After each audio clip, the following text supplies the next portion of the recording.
ಕಲಬುರಗಿ ಜಿಲ್ಲೆಯ ಅಫಜಲ್ಪುರ ತಾಲೂಕಿನಲ್ಲಿ ಇತ್ತೀಚೆಗೆ ನಡೆದ ಕಬ್ಬಿಗೆ ಬೆಂಬಲ ಬೆಲೆ ನೀಡಬೇಕೆಂದು ಆಗ್ರಹಿಸಿ ನಡೆದ ಹೋರಾಟದಲ್ಲಿ ಆಹಾರ ಇಲಾಖೆ ಉಪನಿರ್ದೇಶಕರಾದ ಭೀಮರಾವ್ ಮೊಸಳಿ ಅವರು ಸರ್ಕಾರದ ಮತ್ತು ಕಾರ್ಖಾನೆಗಳ ಪರವಾಗಿ ಬಂದು ಪ್ರತಿಭಟನಾ ನಿರತರನ್ನು ಕಬ್ಬಿಗೆ 3165 ನೀಡಲಾಗುವುದು ಎಂದು ಭರವಸೆಯನ್ನು ರೈತರಿಗೆ ನೀಡಿ ನಾಪತ್ತೆಯಾಗಿರುವ ಅಧಿಕಾರಿಯನ್ನು ಕೂಡಲೇ ಅಮಾನತು ಮಾಡಬೇಕೆಂದು ಜೆಡಿಎಸ್ ಮುಖಂಡ ರಾಜ್ಕುಮಾರ್ ಬಡದಾಳ ಆಗ್ರಹ ಮಾಡಿದ್ದಾರೆ. ಕಲಬುರಗಿಯ ಪತ್ರಿಕಾ ಭವನದಲ್ಲಿ ಕರೆದ ಸುದ್ದಿಗೋಷ್ಠಿಯನ್ನು ಉದ್ದೇಶಿಸಿ ಮಾತನಾಡಿದ ಅವರು, ಪ್ರತಿಭಟನಾ ಸ್ಥಳಕ್ಕೆ ಬಂದು ಜಿಲ್ಲಾಧಿಕಾರಿಗಳು ಮತ್ತು ಕಾರ್ಖಾನೆ ಮಾಲೀಕರ ಸಮ್ಮುಖದಲ್ಲಿ ಚರ್ಚಿಸಿ ಬೆಲೆ ನಿಗದಿ ಮಾಡಲಾಗುವುದೆಂದು ಹೇಳಿದ್ರಿಂದ ರೈತರು ಹೋರಾಟವನ್ನು ಕೈಬಿಟ್ಟಿದ್ರು.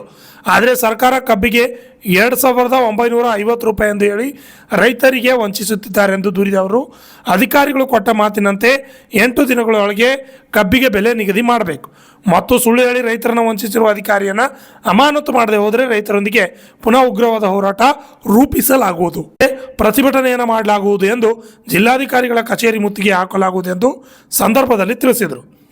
Bureau report, RJ 32 Kannada news, Kalaburagi. Kalaburagi ಜಿಲ್ಲೆಯಲ್ಲಿ ರೈತರ ಕಬ್ಬಿನ ಬೆಂಬಲ ಬೆಲೆಗಾಗಿ ಸುಮಾರು ದಿನಗಳಿಂದ ಅಫಜಲ್ಪುರ ಪಟ್ಟಣವನ್ನು ಬಂದ್ ಮಾಡೋದಾಗಿರ್ಬೋದು, ಹೈವೇಗಳು ಬಂದ್ ಮಾಡೋದಾಗಿರ್ಬೋದು, ಸುಮಾರು ರೈತರ ಜೊತೆಗೂಡಿ JDS ಪಕ್ಷದ ವತಿಯಿಂದ ನಾವು ಅಫಜಲ್ಪುರ ಪಟ್ಟಣವನ್ನು ಸಂಪೂರ್ಣವಾಗಿ ಬಂದ್ ಮಾಡಿದಾಗ ಸರ್ಕಾರ ಪ್ರತಿನಿಧಿಯಾದಂಥ ಭೀಮಾಶಂಕರ ಮಸ್ನಳ್ಳಿ ಅವರು, ಫುಡ್ DD ಅವರು ಸುಮಾರು 4-5 ಸಾವಿರ ಜನರ ಸಮ್ಮುಖದಲ್ಲಿ ಜಿಲ್ಲಾಧಿಕಾರಿಗಳ ಎದುರುಗಡೆ ಮತ್ತು ಕಾರ್ಖಾನೆಯ ಮಾಲೀಕರುಗಳ ಎದುರುಗಡೆ ಒಂದು ಧಾರಣೆಯನ್ನು ನಿಗದಿಯಾಗಿದೆ. ಆ ಧಾರಣೆಯನ್ನು 3165 ರೂಪಾಯಿ ಘೋಷಣೆ ಆಯಿತು ಅಂತೇಳಿ ಹೇಳಿಕೆ ಕೊಟ್ಟು ನಮ್ಮ ಪ್ರತಿಭಟನೆಯನ್ನು ಹಿಂಜರಿಸಲು ಕಾರಣಭೂತರಾದರು.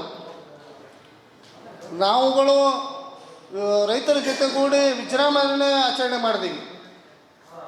ವಿಜೃಂಭಣೆ ಆಚರಣೆ ಮಾಡಿದಾಗ ಸರ್ಕಾರದ ಪ್ರತಿನಿಧಿಯಾದಂಥ ಜಿಲ್ಲಾ ಉಸ್ತುವಾರಿ ಮಂತ್ರಿಗಳು ಒಂದು ಪತ್ರಿಕೆ ಹೇಳಿಕೆ ಕೊಡ್ತಾರೆ.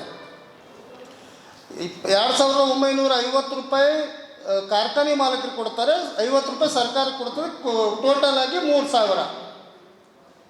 ಇವತ್ತು ಸರ್ಕಾರ ಪ್ರತಿನಿಧಿಯಾಗಿ ಬಂದಂಥ ಫುಡ್ DD ಅವ್ರಿಗೆ ಮಾತು ಕೇಳಬೇಕು ಅಥವಾ ಪ್ರಿಯಾಂಕಾ ಸಾಹೇಬ್ ಜಿಲ್ಲಾ ಉಸ್ತುವಾರಿ ಮಂತ್ರಿಗಳಾದಂಥ ಪ್ರಿಯಾಂಕಾ ಸಾಹೇಬ್ರ ಮಾತು ಕೇಳಬೇಕು ಅನ್ನೋದು ನಾವು ಗೊಂದಲದಲ್ಲಿದ್ದೀವಿ.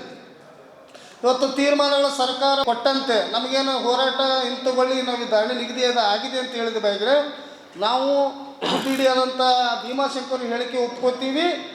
ಒಂದು ವೇಳೆ ಭೀಮಾಶಂಕರ್ ಹೇಳಿದಂಥ ಧಾರಣೆ ನಿಗದಿ ನಮಗೆ ಬೆಂಬಲ ಬೆಲೆ ಕೊಡಬೇಕು, ಕಬ್ಬಿನ ಬೆಲೆ ಕೊಡಬೇಕು, ಇಲ್ಲ ಅಂದರೆ ಭೀಮಾಶಂಕರ್ ಅವರು ಸಸ್ಪೆಂಡ್ ಮಾಡಬೇಕು. ಯಾಕಂದರೆ ಸುಮಾರು 5-6 ಸಾವಿರ ಜನ ಸೇರಿದ ಸಮ್ಮುಖದ ಶಾಸಕರ ಸಮ್ಮುಖದಲ್ಲಿ ಹೇಳಿಕೆ ಕೊಟ್ಟಿರೋದ್ರಿಂದ ನಾವು ಸರ್ಕಾರ ಪ್ರತಿನಿಧಿಯಾಗಿ ಬಂದಿದ್ದೀವಿ. ಜಿಲ್ಲಾಧಿಕಾರಿ ಎದುರುಗಡೆ ಒಪ್ಪಿಗೆ ಆಗಿದೆ 3165 ಅಂತೇಳಿ ಫಿಕ್ಸ್ ಆದಾಗ ಆವಾಗ ನಾವು ಸತ್ಯಾಗ್ರಹವನ್ನು ವಾಪಸ್ ತೊಗೊಂಡಿದ್ದೀವಿ. ಭೀಮಾಶಂಕರ್ ಹೇಳಿಕೆ ಅಂತ ನಡೀಬೇಕು, ಇಲ್ಲ ಅಂತಂದರೆ ಅವರನ್ನು ಸಸ್ಪೆಂಡ್ ಮಾಡಬೇಕು. ನಾವು 25ನೇ ತಾರೀಕಿಗೆ ಒಂದು ಪತ್ರಿಕೆ ಹೇಳಿಕೆ ಕೊಟ್ಟಾಗ ಒಂದು ಜಿಲ್ಲಾಧಿಕಾರಿಗಳಿಗೂ ಮತ್ತು ಪ್ರಿಯಾಂಕಾ ಸಚಿವರಿಗೂ ಒಂದು ಲೆಟರ್ ಕೊಡ್ತೀವಿ. ಅವರು 25ನೇ ತಾರೀಕಿಗೆ ನಾನು ಅರ್ಜಿ ಕೊಟ್ಟಾಗ ಅವರೊಂದು ಲೀವ್ ಲೆಟ್ರ್ ಕೇಳ್ತಾರೆ, ಲೀವ್ ರಜೆಗೋಸ್ಕರ ಪತ್ರ ಬರೀತಾರೆ ಜಿಲ್ಲಾಧಿಕಾರಿಗಳಿಗೆ. ಅವರು 15 ದಿವಸಗಳ ಲೀವ್ ಲೆಟ್ರ್ ಬರೀತಾರೆ. ನಾವು ಜಿಲ್ಲಾಧಿಕಾರಿಗಳಿಗೆ ಮತ್ತು ಸರ್ಕಾರಕ್ಕೆ ಮನವಿ ಮಾಡೋದೇನಂತಂದರೆ, ಇವತ್ತು ನೀವು ಸರ್ಕಾರ ಪ್ರತಿನಿಧಿಯಾಗಿ ಕಳಿಸಿಕೊಟ್ಟಂಥ ಭೀಮಾಶಂಕರ್ ಅವರು ಹೇಳಿಕೆ ಕೊಟ್ಟಂಥ ರೇಟ್ ಕೊಡಬೇಕು, ಕಬ್ಬಿನ ರೇಟ್ ಕೊಡಬೇಕು, ಇಲ್ಲ ಅಂದರೆ ಅವರು ತಕ್ಷಣ ಸಸ್ಪೆಂಡ್ ಮಾಡಬೇಕು. ಒಂದು ವೇಳೆ ನಮ್ಮ ಈ ಪತ್ರಿಕೆ ಆಗಿರ್ಬೋದು, ಮನವಿಗೆ ಆಗಿರ್ಬೋದು ಸ್ಪಂದಿಸದೆ ಹೋದರೆ ನಾವು ಮುಂದಿನ ದಿನಗಳಲ್ಲಿ ಈಗೇನು ಲೀವ್ ಲೆಟ್ರ್ ಕೊಟ್ಟಿದ್ದೀರಿ, ಈ ಲೀವ್ ಲೆಟ್ರ್ ಜೊತೆನೇ ಅವ್ರಿಗೆ ಸಸ್ಪೆಂಡ್ ಆರ್ಡರ್ ಕೊಡಬೇಕು ಅಂತೇಳಿ ನಾವು ಪತ್ರಿಕೆ ಮುಖಾಂತರ ಸರ್ಕಾರಕ್ಕೆ ಎಚ್ಚರಿಕೆ ನೀಡುತ್ತಿದ್ದೇವೆ. ಒಂದು ವೇಳೆ ನಮ್ಮ ಮನವಿ ಸ್ಪಂದಿಸದೆ ಹೋದರೆ ಜಿಲ್ಲಾ JDS ಘಟಕ ಮತ್ತು ತಾಲೂಕಾ ಘಟಕ, ತಾಲೂಕಿನ ರೈತರು, ಜಿಲ್ಲೆ ರೈತರು ಕೂಡಿಕೊಂಡು ಇವತ್ತಿನ ಜಿಲ್ಲಾಧಿಕಾರಿಗಳ ಕಚೇರಿ ಮುತ್ತಿಗೆ ಹಾಕೋದಂತೂ ಖಚಿತವಾಗಿರ್ತದೆ. ಭೀಮಾಶಂಕರ್ ಅವರು ಸಸ್ಪೆಂಡ್ ಆಗಬೇಕು, ಇಲ್ಲ ಅಂತಂದರೆ ಆ ಕಬ್ಬಿನ ರೇಟ್ ನಮಗೆ ಕೊಡಬೇಕು.